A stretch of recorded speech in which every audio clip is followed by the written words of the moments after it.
Welcome to the lectures on fundamentals of MIMO wireless communications. We are currently exploring diversity gain. We have discussed several receive diversity. We have also discussed several transmit diversity. We have also explained to you the general notion of diversity. So, what I will begin with is a bit revision of the general notion of diversity and see the implications that were presented.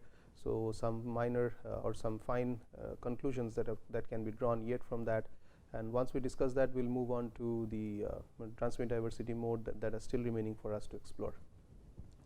So, when we look at the typical explanation of the diversity scheme, where we said we are having several parallel transmissions, and these could be time, frequency, or space, and where the signal energy was divided equally amongst all the transmitted sequences. What we had found out was the probability of error expression was less than typically, as we usually use. We used n e bar e to the power of minus gamma bar d mean squared by 4m and hf squared. This is what we use. This m is coming because of this m over here, and when we carried on to calculate p e bar, we had found this to be n e bar using the MGF method or whatever method you would like to use, gamma bar d mean squared by 4m, and last time we explained this could be beta m by 2 m to the power of minus m, right. And here we explained about the order of diversity. Now, so as m increases, your diversity gain increases. We have also said that if this is the performance of no diversity, then this is the performance of one order of diversity, two order of diversity, and so on. So, the slope increases as m increases. This is what we have explained. So, now in this the beauty of this particular description that we have is the total transmit power is remaining the same because of this, because transmit power per branch is Es by m, and if I add up all of them like 1, 2 up to m, I am going to get Es, that is Es by m multiplied by m is equal to Es. So, that is the total power. So, we can compare this with the case where it is CISO, that means a single input single output system, where also it is Es. So, the SNR over here is Es by n naught. Here also the effective SNR is Es by n naught. So, the total average SNR is the same in both the cases. That means, once we take the CISO case or we take the multiple input, the parallel transmission where we have diversity. So, here is a nice case to compare. So, when we move to other cases where it was not pure, where it was not the Es by m scenario, we did not have this m in the denominator because of the m here. For transmit MRC, this m got compensated. For STBC, this m remained, and there was like 8 in the denominator, as you might remember from the other expressions. So, anyway, back to this expression. This is pure diversity. There is no array gain expressed in this. That is fundamental. There is no array gain in this expression. There is only diversity gain, which is here. So, as Es increases, as number of branches increases, per branch SNR decreases. So, only diversity gain is expressed in this. Now, in this, we would like to study the limit m tends to infinity.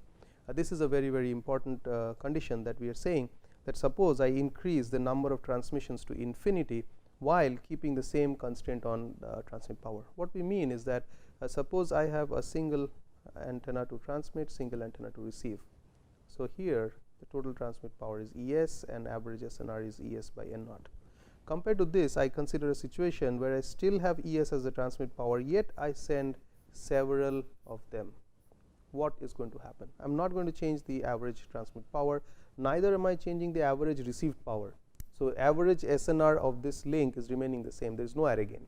So, still what happens? So, effectively I am enjoying an average Es by n naught. So, what's going to happen in that? So, for this what we need to see is that if we take limit n tends to infinity 1 plus x upon n to the power of n, this is the thing, this tends to e to the power of x. We use this identity. Using this identity, if we say limit this tends to infinity, that means ideally the expression that we have is n e bar 1 plus gamma bar d mean squared by 4m raised to the power of minus m. So basically we have minus m over here. So we say m tends to infinity. This expression would boil down to P e bar is less than or equal to any bar e to the power of minus gamma bar d mean squared by 4. Now if you'd see this expression is independent of m, and this is the same as the expression of error probability for AWGN. If you look at it, any bar e to the power of minus gamma bar d mean squared by 4. So this is the expression for AWGN. What does it mean effectively is that if I keep on increasing the order of diversity, the slope increases, and finally at a certain point when it tends to infinity, it meets the error probability for AWGN. And you can clearly see this because we made the we started off with PE is less than or equal to NE bar Q of root over d mean squared gamma bar by 2. This was the expression that we started with. So this, if you use the Chernoff bound, this turns out to be NE bar e to the power of minus gamma bar. I'll write it bigger. This expression I can bring it here, let's say NE bar e to the power of minus d mean squared gamma bar by 2 times 2 is 4. So this is the same expression as this one. So once we get from this Q function and as limit m tends to infinity. So what we have said is as the diversity order increases without array gain, that means we don't require array gain, still we would meet the performance of a AWGN system. That is very, very important to remember, that as we increase the order of diversity, we are actually going towards the performance of AWGN. However, one word of caution, that if we have array gain, that means if this m is not there in the denominator, if you have array gain, in that case along with this increase in slope, this curve would also shift to the left, and in that case you would beat the performance of AWGN. It would be better than that. But however, again there is a way around that. If somebody might say that well, I want to compare the composite SNR, that means after combining whatever is the SNR in AWGN, if I put equivalent the same amount of SNR in AWGN and try to look at the average or the combined SNR in case of combined scheme, in that case AWGN is going to beat that of the combining scheme. However, if we keep the average SNR per branch as the basis for comparison, if there is array gain, definitely it will be better than AWGN. Whereas in the other case, when there is no array gain, what we just saw, the combining schemes would reach a performance limit which is the same as that of AWGN. This is very, very important for us to remember. So this is very nice. With this, we'd like to move on to transmit diversity schemes. So we have already described one transmit diversity scheme, that is the Alamuthi scheme. In the Alamuthi scheme, we have already said there are two transmit antennas, and we are going to transmit S1 and S2 and S2 conjugate minus S1 conjugate. So this is the scheme that what we were transmitting in case of transmit Alamuthi. And when we transmitted this particular scheme, we actually sent minus S2 conjugate and S1 conjugate. We had only one receive antenna. So now instead of having just only one receive antenna, could we have a scheme where we have two receive antennas? So that means we have H11, this would be H21, this link would be H12, this would be H22. So this could be a little bit modification of the earlier scheme. In the earlier scheme, it is Alamuthi with 2x1 combination, 2 transmit, 1 receive antenna, and then we move on to a 2x2 system. So although we specify it as 2x1, the H matrix is actually 1x2, and in this case it is a 2x2. So that we should be clear. So when you say 2x1, we are actually meaning 2 transmit, 1 receive antenna. and when we are mentioning the H matrix, the number of rows is indicating number of receive antennas. So we should be careful when we are noting this. So if we have the Alamuti scheme with 2 receive antennas, then what's going to happen? In this case, the H channel is basically H11, H12, H21, H22. This is the H channel, and the Y1 signal that we are going to get, we would write it as root over ES by 2. The same ES by 2, we're going to transmit the same symbol sequence. There's no change in the symbol sequence. We're going to have H11, H12, H21, H22, and the symbol S1 and S2, and we're going to receive them in 2 antennas, N1 and N2. Now, while we discuss Alamuti scheme, we should always remember that we are sending the symbols in 2 time instants, T1 and T2, and we have used the coefficients H1 and H2 in that case. Now we are using H11 and H12, H21, H22. It is very important to remember, we make the assumption that coherence time is greater than 2 symbol durations. So if this is symbol duration 1, this is symbol duration 2, it should be greater than that, so that the channels remain constant across the 2 symbol durations. That is very, very important for everything to hold. In the second interval, we receive this second vector, and that is again ES by 2. We have the same channel matrix H11, H12, H21, H22. Remember, in the previous case we had H11 and H12. We did not have this. In this case, we are having this. Ideally speaking, it should be at time T1, and this should be at time T2. Ideally speaking, this should be the case. But if we assume this even at T1 and T2, they are the same. That's the assumption. And here the signal is minus S2 conjugate and S1 conjugate. So this is a special construction that is done for the scheme Alamuti. Rather, this is N3 and N4, or rather it is N1 at time T2, N2 at time T2. So this is the overall signal space that we have, and the signal that we need to construct is Y1 vector followed by Y2 conjugate. So if we construct the signal in this way, we will be able to decode the signal that is being transmitted. So this is what we did in the previous case. We will do in the same situation. So this is indicating time instant 2, and this is indicating time instant 1, but the 2 entries of it, that means Y1 and Y2, Y1 of T1, Y2 of T2, are basically the inputs at the 2 antennas, Y1,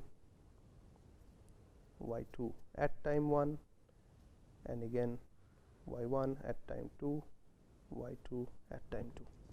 So that is how the overall expression is. So this is what we need to construct. So if we construct that expression, the one that will be led to is Y, the big Y, is equal to root over ES by 2, and you have H11, H12, H21, H22, and then H12 conjugate, H11 conjugate with the minus, H22 conjugate, and H21 conjugate with the minus, just like we had in the previous time, S1 and S2. See, we are taking a conjugate of Y2. If you are taking a conjugate of Y2, this will become S1 and S2, the minus sign would be absorbed. So we take in the minus sign inside it. The expression would appear in this form, plus N1, N2, N3 conjugate, N4 conjugate, right. So so it's basically again Y equals to ES by 2 square root H effective times this is a matrix times a vector plus N is this vector, this is the S vector, this is the H effective matrix. And again, the way we decode it is we simply multiply H effective Hermitian with Y, and you can guess what's going to happen is that this Hermitian means this is going to come in the row. So basically this is going to get multiplied by itself. So it will be H11 squared, H21 squared, H12 squared plus H22 squared, which is the Frobenius norm of the channel matrix H effective.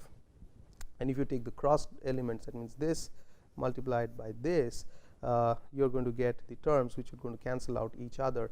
So H11 conjugate times H12, and there would be again minus H11 conjugate times H12 over here. So they are going to cancel out with each other, and the effective expression that we are going to get out of it is Z is equal to root over ES by 2 mod HF squared I of 2, because this is a 4 cross 2 matrix. So if we do this, so we are basically doing H effective Hermitian times H effective. So this is a 4 cross 2 and this is a Hermitian, so it is a 2 cross 4. So effectively we are getting a 2 cross 2. So that is why we have identity matrix of size 2 plus n tilde. So this is the whole expression which we get from this. Again, you have to calculate the SNR and Zi, any particular symbol. So this contains two symbols. Is a 2 cross 2 matrix. So S1 and S2, the estimates that we get, ES by 2 HF squared SI plus NI tilde I equals to 1 to 2. So this is what we have, and if you have to compute the SNR for this, we first have to consider E of n tilde Hermitian, which would turn out to be HF squared times n naught times I of 2. So that is going to be this, and basically you have HF squared multiplied by n naught as the noise power, and here also we have that. So HF squared in the denominator, this whole squared, so one of them goes off. So gamma combined would turn out to be HF squared. ES by n naught would definitely come, which we could write it as gamma bar, and this 2 would remain in the denominator. Now this expression looks the same as the earlier case. However, HF squared has changed. In the previous case it was H1 squared plus H2 squared. That means in the Alamoti 2 cross 1 case. In this case it is H11 squared plus H12 mod squared plus H21 mod squared plus H22 mod squared. So basically this is a bigger number.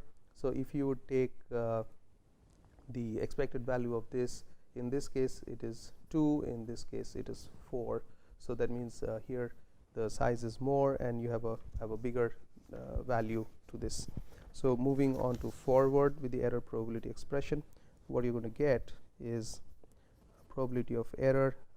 Average expression of that going by this would be any bar gamma bar d min squared pi 4m, if you remember. So this would give us a 2 to the power of minus 4, because here HF squared has 4 entries, so there are 4 entries in it, and the pi that we had, pi I equals to 1 to mt mr, or 1 to m. In this case it was 4, so that gives us this 4 over here. This 2 is the value of m, because we have two transmit antennas, because of which we had ES by 2. So this is the because of the diversity that we are getting, and that 2 is leading to this 4, because we had 4 m. M is the number of transmit antennas in that case, so that is leading to 8. So this is the average probability of error expression, and if you would look at the combined SNR, this would be the average value. You're going to get it as gamma bar expectation of HF squared by 2. So as we said, this value is going to be 4 by 2 times gamma bar, that is 2 times gamma bar. So now you have twice the SNR of the CISO case or per branch SNR. So if we compare the error probability curves, we would have the probability of error curves in this case. If this is the curve for probability of error for no combining, and if we just have 2 cross 1 diversity, let's say Alamuti 2 cross 1, so this is going to be the one. If we have this 2 cross 2, it will be somewhere there with this additional increase in diversity gain because of the order 4 that we have over here, and much better than this thing. And additionally there is additional SNR gain because of two receive antennas. So we have this 4 order of diversity, and we have this 2 2 times increase in average SNR. So we have an array gain in this case, as well as we have the diversity gain.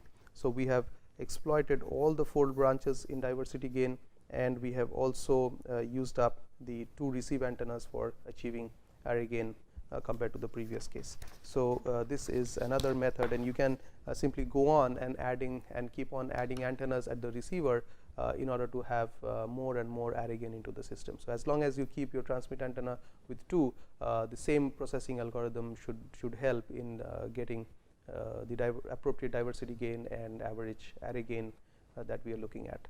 So with this case, with this way, we can obtain diversity gain even without providing channel state information at the transmitter. With this, so basically this mechanism, if you would see carefully, we have multiple input and multiple output. So we have 2 antennas at the transmitter and 2 antennas at the receiver, the minimum number required for MIMO communication. And yet we have obtained a 2 plus 2 order of diversity in this case. That means all the 2 times 2, that is 4 order of diversity. That means all the antenna branches have been used in this case. However, in this case there is no CSI that is sent. Without CSI, without channel state information, we have obtained this.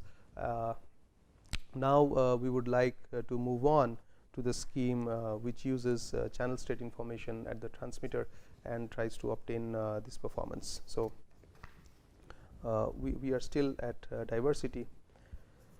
We are still at diversity, and in diversity what we will be looking at is multiple input, multiple output. We have already seen such a scheme, but in this particular mechanism we will say that the channel state information is known at the transmitter. So it is known at the transmitter. So we will consider a system which has, let's say, MR receive antennas,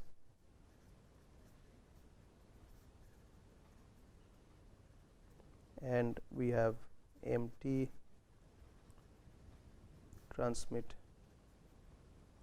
antennas. So basically it's a MR cross MT channel coefficient. So we could write the expression of the received signal as the vector y, which is MR cross 1 is equal to root over ES upon MT. So that is ES upon MT times H matrix times weight matrix or weight vector at the transmitter times S, which is the signal. So remember at this point when we are doing diversity technique and we are doing CSI known at the transmitter, we did already one thing, which is the transmit MRC.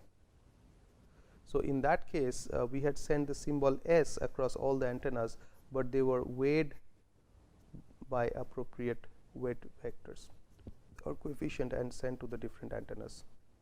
So because we are sending actually one data, we are actually talking about diversity.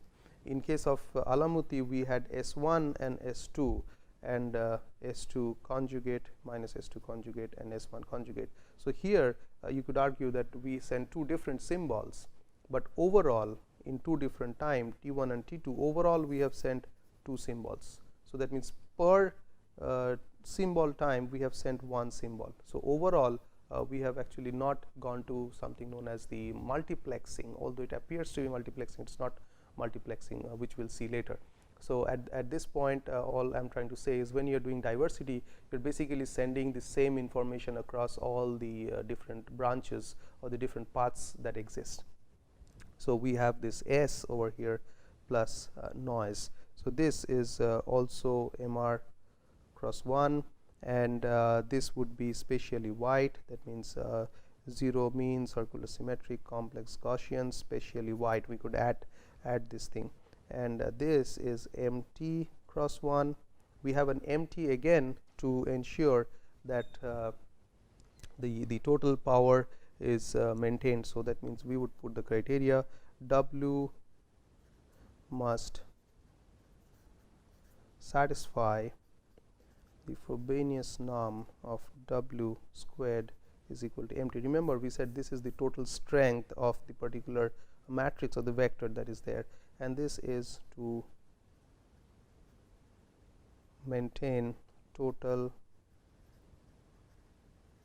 average transmit energy or power constraint, and we would consider a receiver Z is equal to G Hermitian Y. So basically these are the equalizer coefficients, and this would be of course MR cross 1, and this Y that we have, G is MR cross 1, so G Hermitian, and when this is Hermitian it is 1 cross MR, right? It is 1 cross MR. G Hermitian is 1 cross MR. This is MR cross 1, so there is a product between them. So the end result that you have is basically 1 cross 1. So this is recovering S in that case. It's going to get back S. So this is what we have to do, and G is the complex weight vector. It's the complex weight vector at the receiver. So we have W at the transmitter, and we have G at the receiver, and when we do this MIMO based diversity gain with CSI known at the transmitter, we have to choose W and G in such a way that we maximize the SNR, and that's our objective. And we'll see in the next lecture how do we maximize this SNR, and what do we get at the end when we maximize the SNR following a special scheme, and that will require you to revisit the linear algebra and the important part of singular value decomposition based factorization of matrices. So we'll be using some of the results from singular value decomposition, which will help us in the derivation of the result for this particular transmission scheme. Thank you.